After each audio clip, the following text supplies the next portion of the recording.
C Joseph Vijay எனும் நான்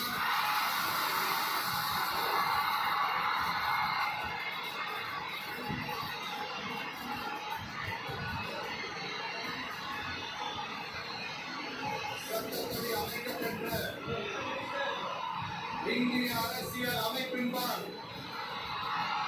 உண்மையான நம்பிக்கையும் மாறா பற்றும் கொண்டிருப்பேன் என்றும் இந்திய நாட்டின் ஒப்பில்லாத முழு முதல் ஆட்சியையும் உரிமையையும் நிலைநிறுத்துவேன் என்றும் தமிழ்நாட்டு அரசின் முதலமைச்சராக உண்மையாகவும் உடற்சான்றின்படியும் என் கடமைகளை நிறைவேற்றுவேன் என்றும் அரசியல் அமைப்பிற்கும் சட்டத்திற்கும் இணங்க அச்சமும் ஒருதலை சார்பும் இன்றி விருப்பு வெறுப்பை விலக்கி பலதரப்பட்ட மக்கள் அனைவருக்கும்